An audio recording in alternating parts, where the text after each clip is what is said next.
Mawna শাহকৃষ্ণ peer Ali কলেজের পিছনে master বেকারির উত্তর পাশে জনৈক জাহাঙ্গীরের বাড়ির সামনে কাঁচা রাস্তার উপর তিনজনকে আটক করে মাদক উদ্ধার করে। তাদের তিনজনের মধ্যে জাহাঙ্গীর, রাজীব আর আরেকজন মহিলা ছিলেন। হ্যাঁ, তো এক পর্যায়ে তারা চিৎকার শুরু করলে আশপাশ থেকে বিভিন্ন নারী, পুরুষ এবং তাদের সঙ্গীয় মাদক কারবারিরা আমাদের পুলিশের উপর হামলা শুরু করলে তাৎক্ষণিক আমাদের আরও মোবাইল টিম যেগুলো কাছে ছিল তারাও যায়।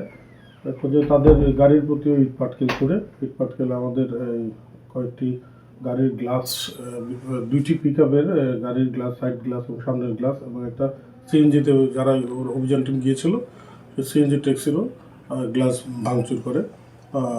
এক পর্যায়ে ওখান থেকে আসামি জাহাঙ্গীর এবং অন্য অপর আরেকজন আসামি তারা পালিয়ে যায়। একজন আটক থাকে। তখন তৎক্ষণাৎ ওখান থেকে আমরা সংবাদ পেয়ে আমরা সবাই তড়িৎ সেখানে যাই। ওই মারধর করা অবস্থায়, ইটপাটকেল হামলা করা অবস্থায় আমরা সেখান থেকে 10 জনকে গ্রেপ্তার করি, 2 জন নারী এবং 8 জন পুরুষকে গ্রেপ্তার করি। পরবর্তীতে তারা সবাই পালিয়ে যায়। হ্যাঁ, আমরা 30 পিস মাদক উদ্ধার করা হয় প্রথম যে অভিযান টিম তারা।